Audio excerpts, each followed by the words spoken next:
Namaste, and welcome to our continuing series on Savitri.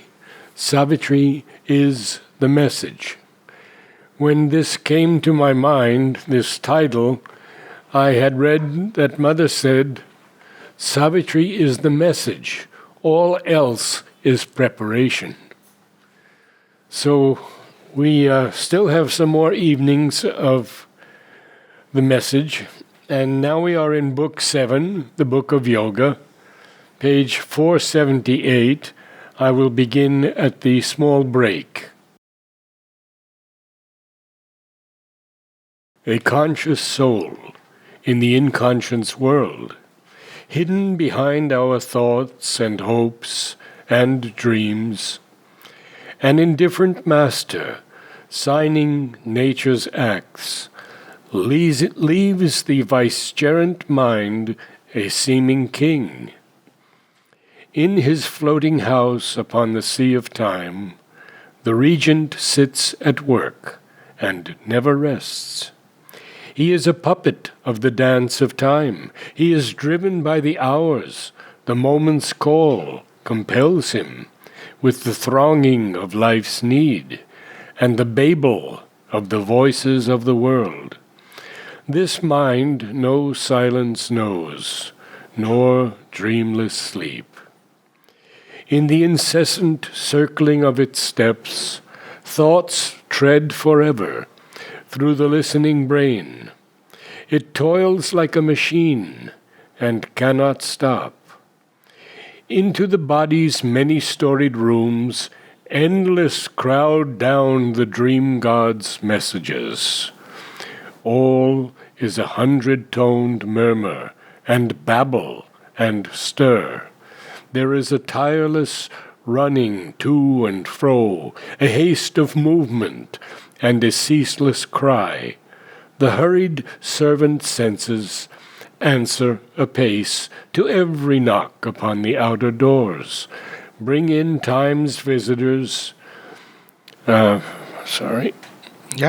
Report each call, admit the 1,000 queries, and the calls and the messages of communicating minds, and the heavy business of unnumbered lives, and all the 1,000-fold commerce of the world.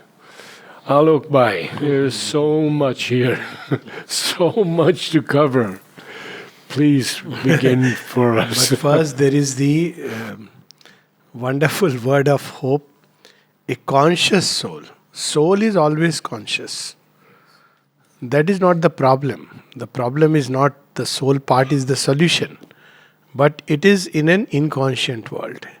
It also means that as we grow conscious of the soul, we become more and more conscious of the unconsciousness of the world.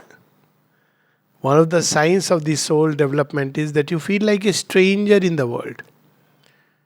As long as one is not conscious, that story of that lady who came here and was admitted into the yoga, and she says, one day she tells the mother, "What have you done to me?" Why? "Before I took to yoga, I had a very wonderful view of the world. All is good, all is nice, bon ami." Now I've become aware of so much which is ugly, so much which is painful. And the mother smiled and said, "Now take the next step, go further and discover the one behind everything and everywhere." So there is a phase, there is a time when we are well adjusted, so-called well adjusted to the world and its ways, and we don't even realize that we are in a kind of trap, a prison. We don't realize it. Life is moving mechanically. We believe that we are very busy, so it's so wonderful. And we are busy doing, probably most of the time, spoiling God's plan, but for man. And yet we are very happy, earning some little name, fame, money, all this, relatives, getting married, getting busy. This is the average life of the human being. But then a time comes when we begin to wonder, what is this? Is it all? In many, it takes the form of a crisis, unfortunately. So there we see in Savitri the door inwardly opens, or rather, she has chosen it through a tremendous crisis. Same thing we see in the Gita. Arjuna has lived with Krishna, he has moved around with him, he has called him his friend. Madhav, Keshav, come, let's go for a walk, let's have a stroll. And one day, he is confronted with the stark fact that they whom he loved, felt are his own. They are ready to stand against him. And not against him, against dharma, which is so obvious. And he just can't digest. Poor fellow is shaken to the core. And he has, what is his choice? Either to take up arms against his own loved ones and dear ones, or else to leave the game and go out and become a sannyasi. I had heard, and maybe you can confirm this, that mother too was fed up with human beings. Well, both mother and Sri Aurobindo Sri Aurobindo is such a perfect gentleman that he won't use the word, but time to time, a word or two slipping here and there, one can see that it is not at all easy to live. I compare it like this, that as a human being, if you are suddenly finding yourself surrounded by wild animals who don't understand you, though you understand them, so you can't be like them. You can't start clawing and biting. So something similar to divine beings. And that's what I keep reminding, that every time we see humanity, we should also see the divine love. Otherwise, it is miserable. The only way one can survive, sustain, continue with the journey when we look at humanity as it is stands, is by remembering divine love, what she must have experienced. I can't even imagine what they must have experienced living amongst all of us. Ingratitude, lack of faith, doubt. Sri Aurobindo has said so, but I have my own views, ideas, opinions, all kinds of things. So, how they would have, taking upon themselves all the issues. So, this is a phase when Savitri now wants to go inside there. How do I meet this challenge? This is not her personal challenge, but it's a cosmic challenge. There is death. Somebody whom she loves is going to die. That's how she starts the yogic journey. And then she realizes that it's not just about herself.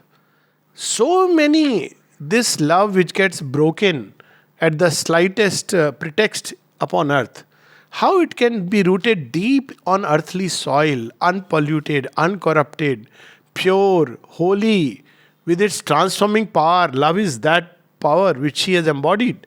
So to root it, and that's why you see death keeps on telling her, no, what you are calling love is nothing but just the gland, the emotions, the effervescence, because that's what love has become. And she keeps reminding him, no, what love is and how it can be restored to its pristine purity. So death stands as the very opponent. Love is the power that unites matter to the divine, lifts it up. It is the power of union, of matter and soul, of world and spirit, of world and God. But what humanity has done to it is a different story altogether. And therefore, death stands at its very opposite. He says, no way. I grant you few hours of love. Not more than that. And little gifts and little things. gifts here and there. Yeah. And then life is mechanical, routine, everything is the same. That's how it... And then she tells him that you are the one who has, created an unbridgeable gulf. He's the one he has created. So human beings, by the time they are 40, 50, become cynics, or they become practical. Two ways of looking at the same thing. Okay. So practical. You see, all that is very fine, but basically practically you have to see. Now this is how the ideal becomes a ridicule. A matter of, all these are Sri Aurobindo's words, so it's ridiculed, jeered, mocked. Oh, you see in Savitri's search, when she reaches the mental world, there is somebody who still seeks for the soul. Is there a soul? Somebody who still seeks. The other one. Yeah. Write your name in the book of the elite, and we'll be happy to give you an insignia. You are One of us, that's it. That's all that is required. Don't seek for the soul.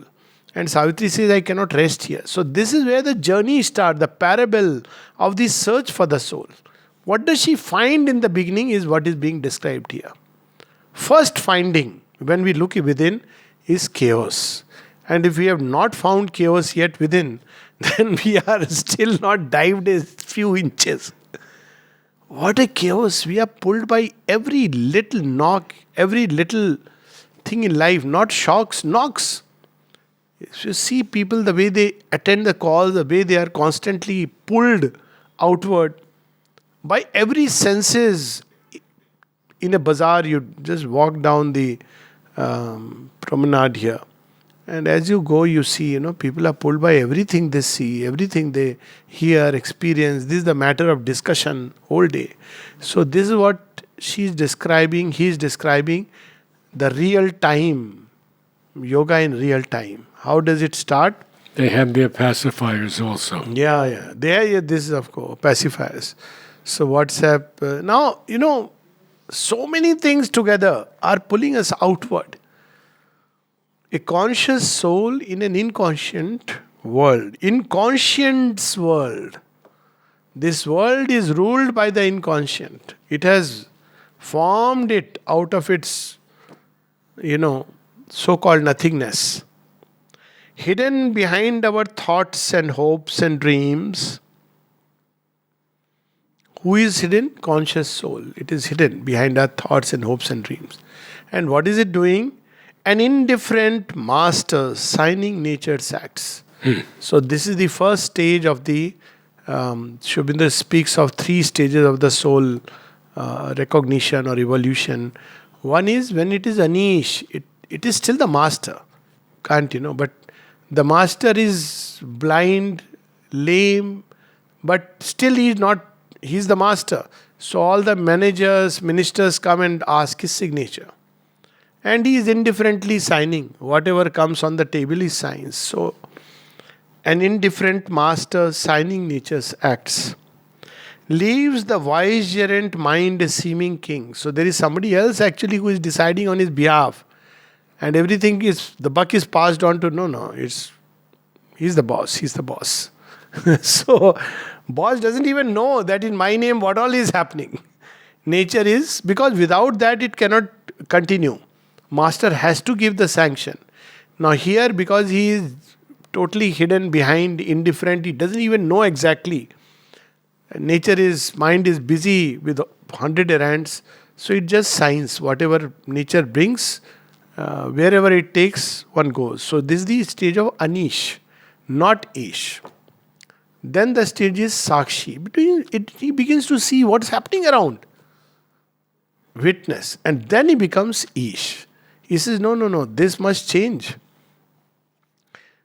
In his floating house upon the sea of time, floating house, everything is always moving. Jagatyam Jagat. So, there is no stable ground. If you look at our state, mood from morning. So some people say, no, I act according to my truth. So what is your truth? Well, what I feel inside. Now, what you feel inside in the morning is very different from what you feel inside after 1 hour, what you feel after a few hours, what you feel on an empty stomach, what you feel when your stomach is full. And these feelings keep changing all through, which is considered as I am being myself, true to myself. See, look at it. It's a floating house. There is no anchor. There is no stable ground. In his floating house upon the sea of time, time itself is all the time shifting itself. See, there are huge loops of time which are coming into play. On top of it, there is the human mind. Swami Vivekananda described it very interestingly. I think it was from Sri Ramakrishna when he was asked that how does the mind act? He says, mind is so restless. He described it like, imagine a boat and which is being rocked upon a sea which is in turbulence, and there is the staff of the sail staff, and there is a monkey out there sitting on the sail staff. So that is the state of the human mind. So how does it become still? That is the big challenge. So one of the ways is this, now my own version, this part. Because when I read it, I said, so how to make it still? So give the monkey a job. Don't leave him jobless. You see, jobless minds are the most restless minds. Give him a work. That's why work purifies. Give a work. Nobody is there to give a work. Give a work to yourself. In military, because it's a very high end work, but you don't have a work on a everyday basis. After all, you don't.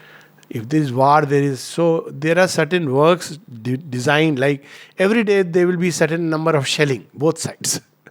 This one, but that cannot be done all the time. Sometimes you are on a peace time. Most of the time you are not on the border, so you can't be doing shelling. So the joke that used to go is, gadda khodega, dig the ditch. So after it is done, sir, what to do next? Now fill it up. So devise a job. The mind needs. So to concentrate, work is one of the best means to teach the mind to concentrate. So that's why it is said an empty mind is a devil's workshop. Why? Because now chaotic impulses keep coming. So give it some work. Of course, if the mind has graduated through work into a stage where it can constantly remember the Lord, or reading, these are wonderful works. Give some work so that the mind can, that restless monkey is very happy holding a carrot and eating it, and for some time so this is one of the ways.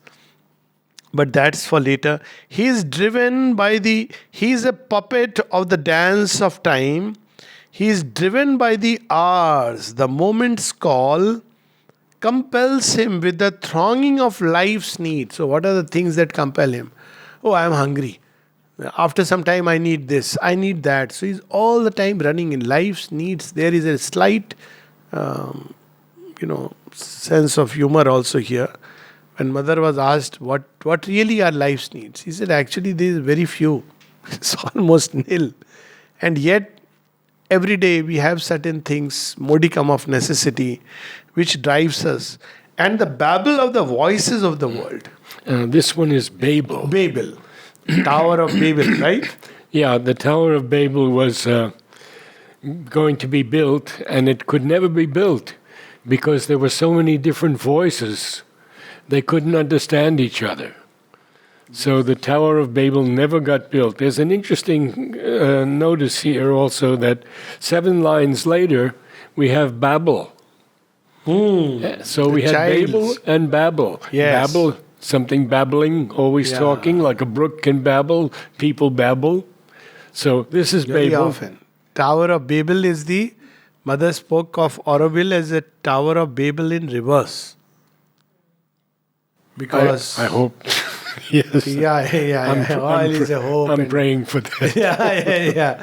So here is, a description of the mind.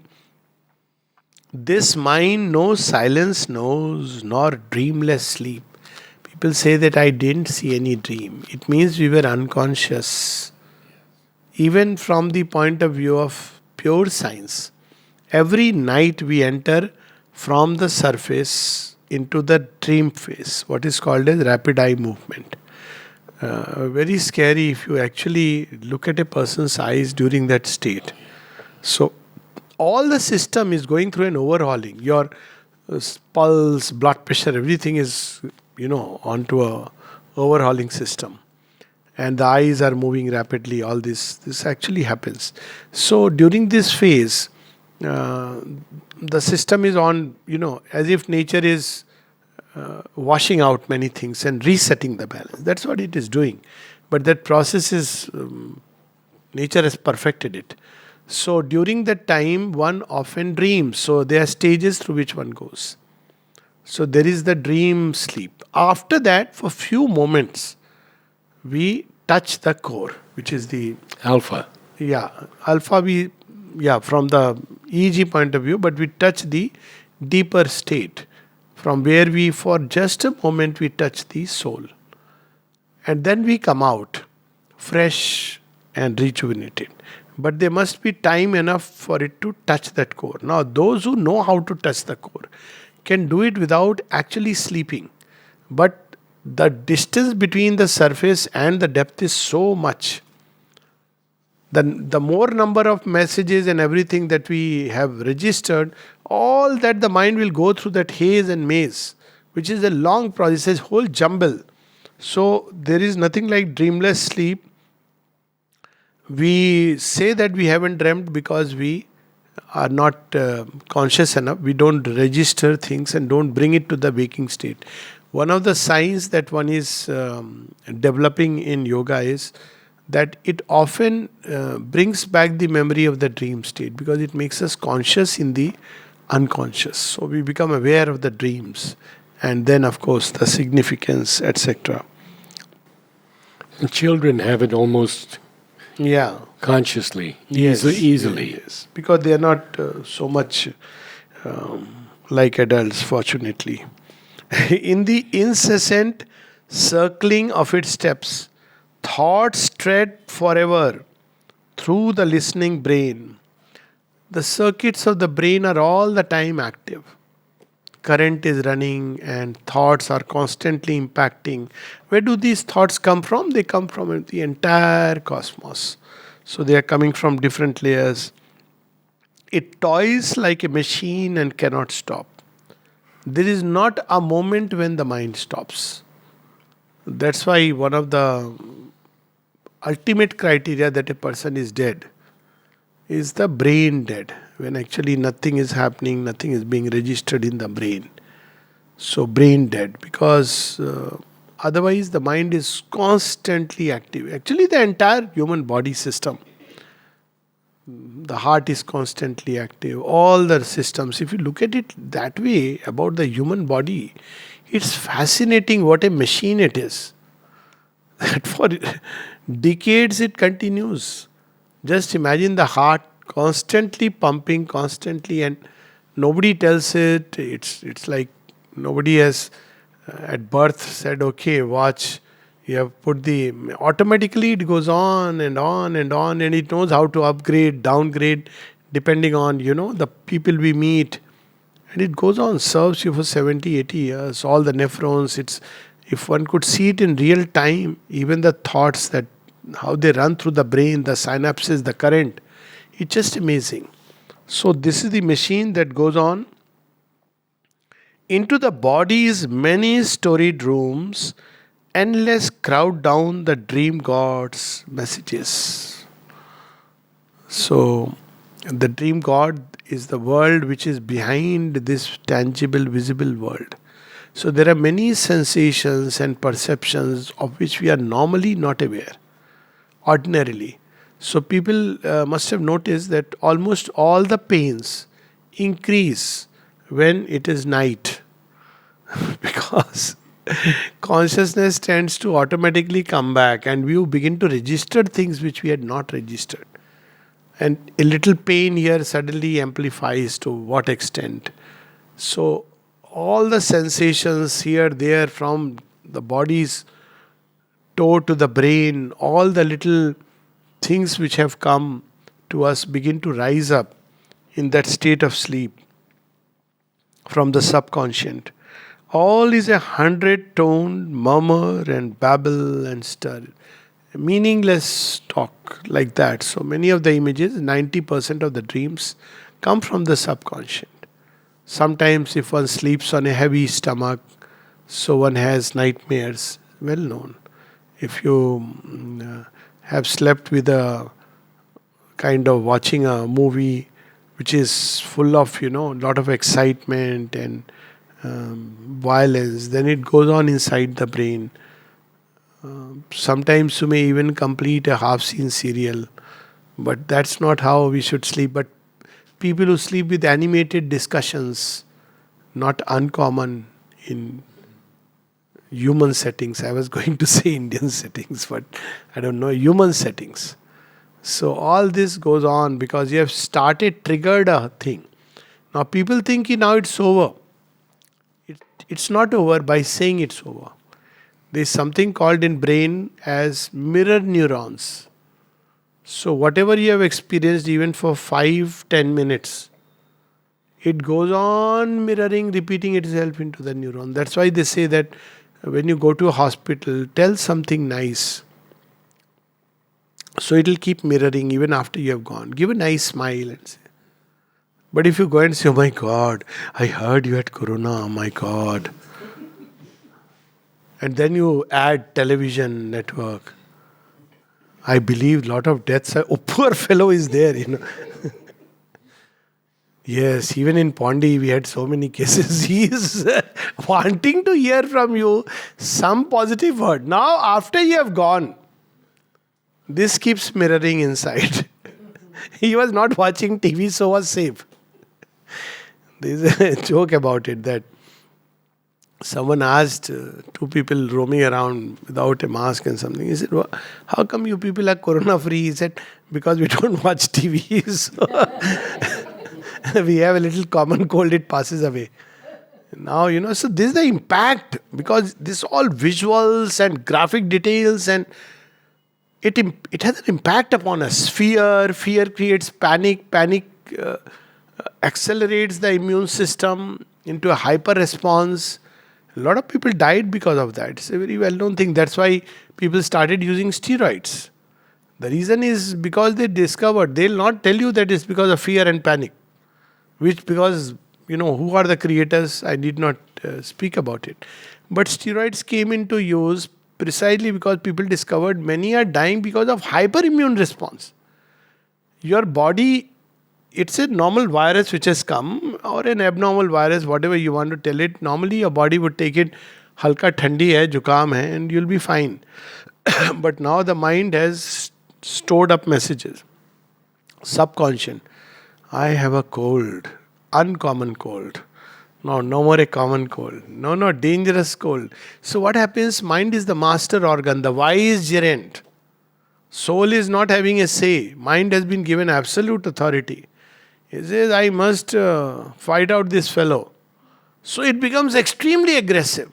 Viruses, he says, I came just to take a little bit, 2-3 days rest, and I'll go away. Now you are cascading, so virus also, becomes very aggressive. It's a known thing actually. So both ways, on one side the virus is aggressive, you have turned the body into a battlefield, and hyperimmune responses start creating damages to the body, because even immune response, a lot of people, autoimmune disorders are there. So they discovered that steroids are helpful because of the hyperimmune responses. So this is now established, but nobody will talk this way that, it's because of fear and panic which people have created. So all these things are there. All is 100-fold murmur and babble and stir. There is a tireless running to and fro, back and forth. A haste of movement and a ceaseless cry. This is a very much like a modern approach of life, fast food life, where everything must be quick. How many minutes you will get delivered your food, and everything, the way the ambulances come and take you. When I hear the hooting sounds, I sometimes wonder that whether this man will stay alive through this process. Have you heard? I don't know whether inside you can hear it or not. I hope not. It is such a hooting sound, makes you feel that now it's a question of minutes. Your life is hanging by minutes. And unless, I don't know inside whether you actually hear this sound or not, but it's not a good, there must be something more, or at least they should have a parallel, something playing inside which is beautiful as you enter. So this is all the time, all this is happening. A haste of movement and a ceaseless cry. The hurried servant senses answer apace. Senses are servants. So all the time they are hurrying for everything. A little touch here, and what is it, a bite, then smell and taste and eyes and ears and everything. All the time they are reaching out to the mind, because mind is the sixth sense. Mind is the integrating sense. Mind is not buddhi in Indian psychology. Buddhi evolves out of the mind. That's later. Initially, buddhi is the discerning intellect. He is the one who holds the reins. The rein is the mind. And the senses are the steed. That's how it is described. Do you see the ceaseless cry as the wanting, the need, the desire, the demands? Plenty. Just every sense. It's exactly. so For instance, now in WhatsApp, one of the things we all have, now you can't stop, that. And also because if you have to answer, it's part of your job, so you can't completely uh, stop that. I mean, life is organized like that. But what you can do is there are many, for instance, videos and this thing. You need not open everything. Otherwise, mechanically, every video you have to open and see to the end. And you have to also give a comment, not needed.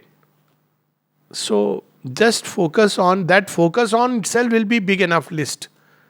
Just focus on the things which are essential, and especially groups. The less you go, the better it is. It's just some practical techniques. So otherwise you'll be flooded. So fix a time when you will check. That's one of the ways. The hurried servant senses answer apace to every knock upon the outer doors, which are the where the senses are picking up the signals from. Bring in time's visitors, report each call. Admit the 1,000 queries and the calls. Whose queries are these? They are not like query is query. It is like every impact the mind has to know, that's meaning, give a meaning.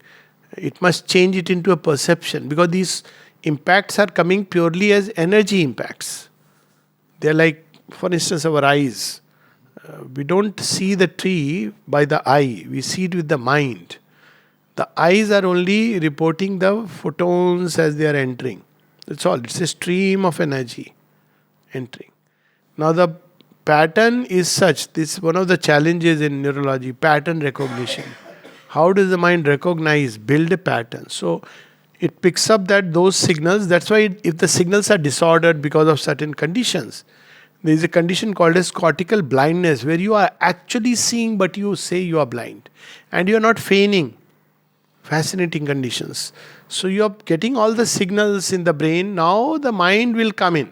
Okay, it's quickly gathering everything, making a perception, giving a meaning. Meanwhile, another is coming, third one is coming, fourth one is coming. Constantly it is coming. Streaming in, live streaming. So this is what admits the 1,000 queries. and the messages of communicating mind. This is not bad enough. This is quite big job. Then there are directly, not through the senses, directly communicating minds. They may be sitting far away, thinking about you intensely, and you have those, as they say, hiccups. So they are coming and entering, and especially with yoga, when the mind opens, enters a larger territory. That's why ignorance is bliss. At one point, as the mind expands, it enters the cosmic mind, countless communicating minds. With the mother, even hemorrhage happening somewhere in somebody gets translated in a way in her body and mind. And one is to handle. Mothers used to say, thousands of queries are actually coming all the time. Now, for her, it was a conscious cry for help. And she had to respond to it. So, Sri Aurobindo was asked, does he remember all of them? He says, no, then it is maddening if one has to remember. But it's not like an encyclopedia. But if necessary, she can recall it. But usually one just replies, answers. And when she said there was a problem in New York, she had a pain in her shoulder. Yes. So when we enlarge ourselves into a cosmic consciousness, then we become acutely aware of this. Sri Aurobindo even goes on to say, I am the stab that somebody experiences, I feel it. The joy of someone else, I experience it. I am the life of the village and the continent. So what is the way? The way is to, now how to handle it, how to respond to these queries. So all these are valid questions. So what is the way to do it?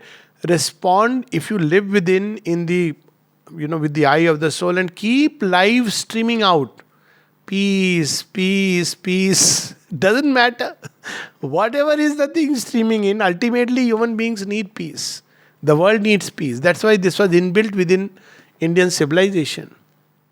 That, and Mother speaks of that, Shanti. Now, once a ground is built, your matrix becomes full of these light and peace. Then there is nothing to be done consciously, because whatever comes and touches it goes back and bounces as peace.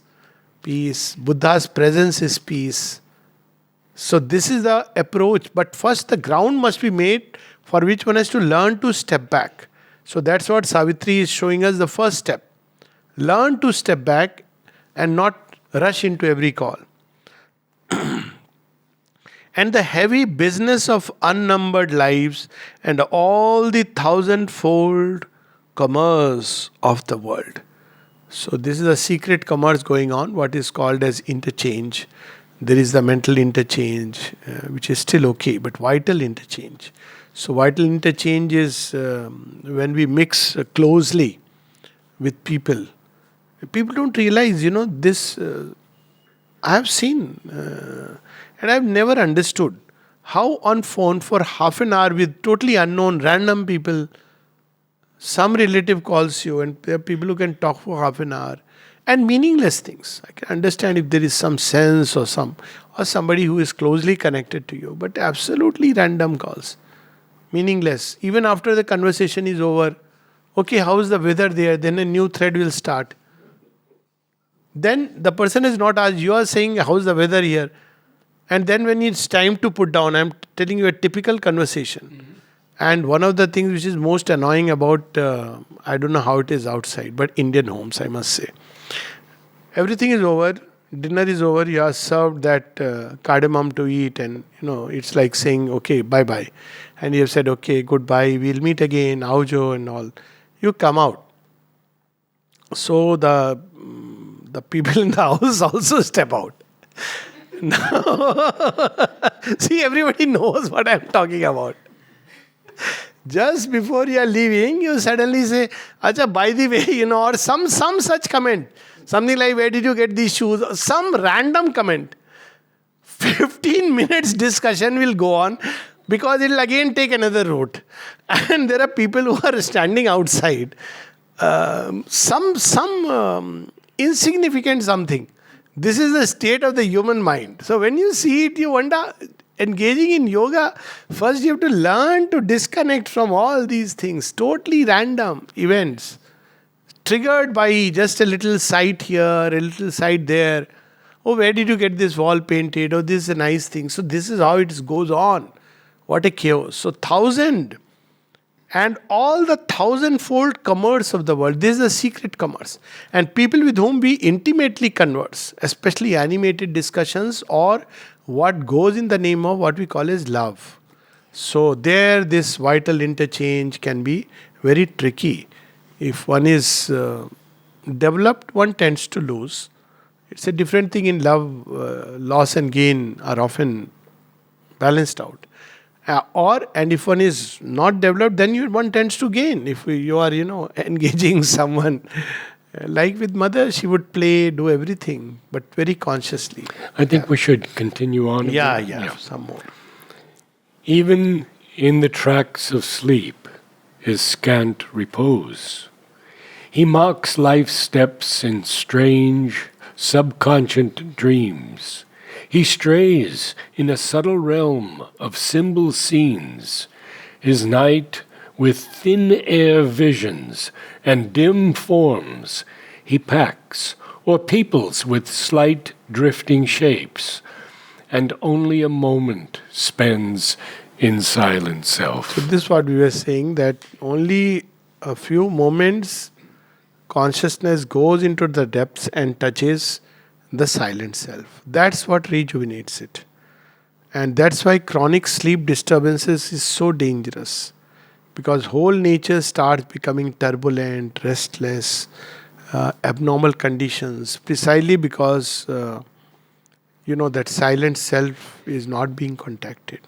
Of course, those who are accustomed to meditation, you can do it, through meditation, but it takes time. We'll read this page, something. Yeah. Yes, until that last line, I think it'd be beautiful, yes. Adventuring into infinite mind space, he unfolds his wings of thought in inner air, or traveling in imagination's car, crosses the globe, journeys beneath the stars to subtle worlds, takes his ethereal course, visits the gods on life's miraculous peaks, communicates with heaven, tampers with hell. Such a real graphic description. In Synthesis of Yoga, Sri Aurobindo describes this whole thing very beautifully. He says, when we begin to go within, is there in the Yoga of Works, the first thing that we encounter is the disorderly order. We call it an order, but we see a total chaos. If we have to just observe our mind one day, the way it runs chaotically from.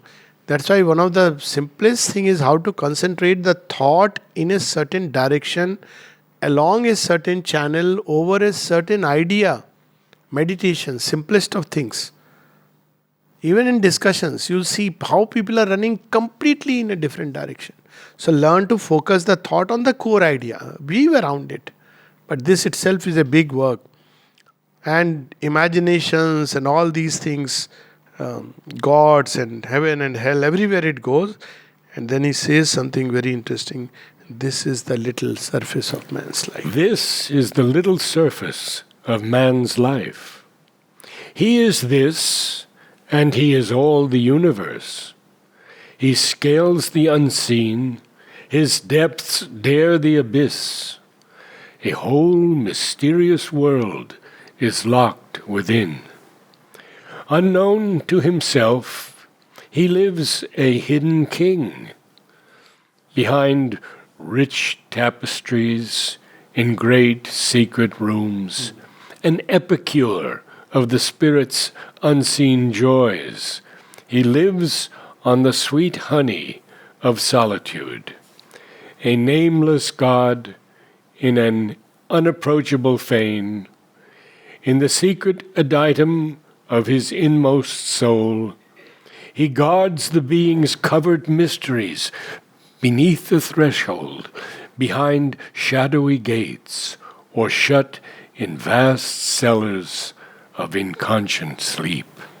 So this keeps us tied to the surface, this entire play which has been described.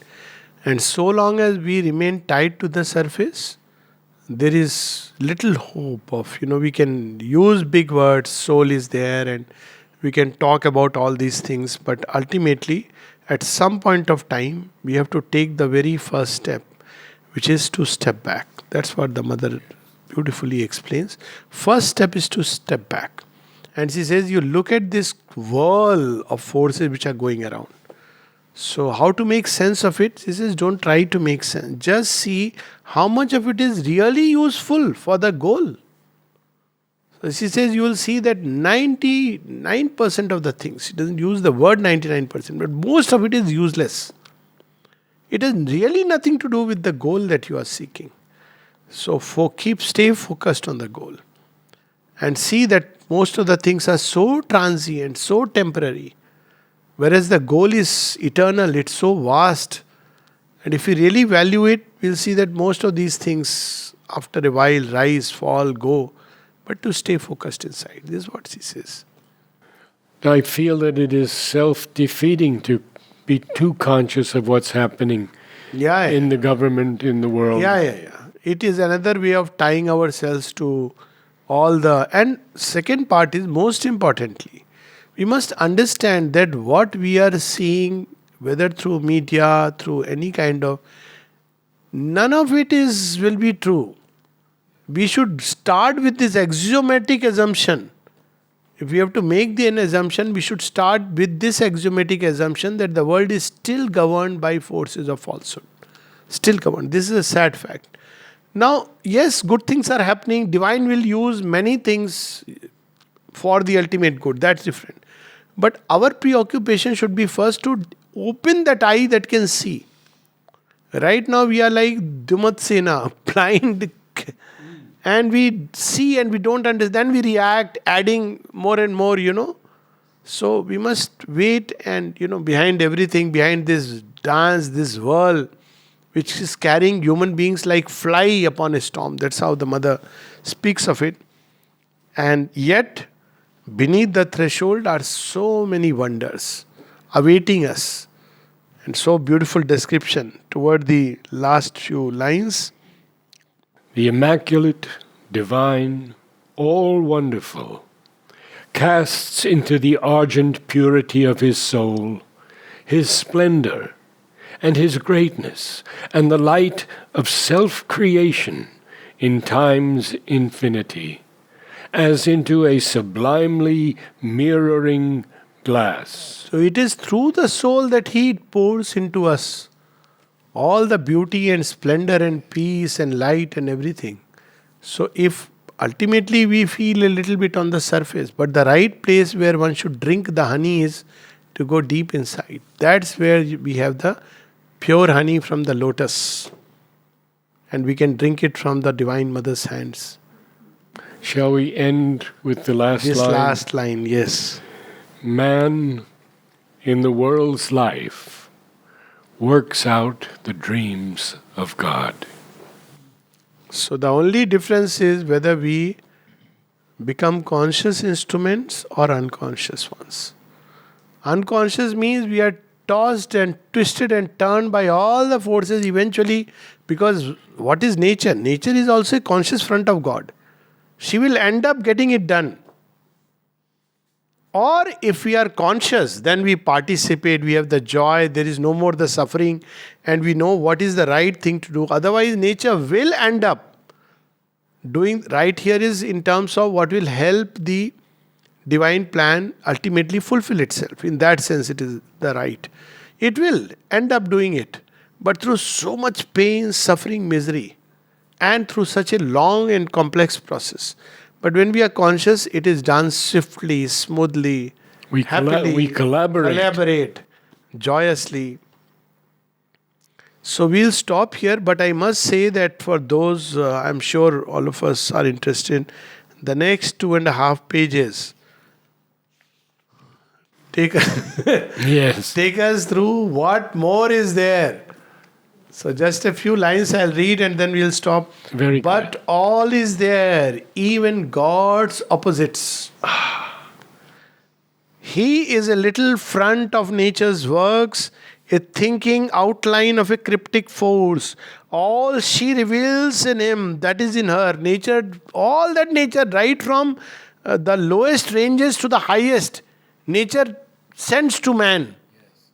Handle this, handle that. So all her glories walk in him, and her darknesses, man's house of life, holds not the gods alone.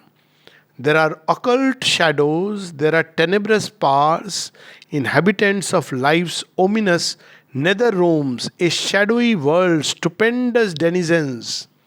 A careless guardian of his nature's powers, man harbors dangerous forces in his house, the titan and the fury and the jinn.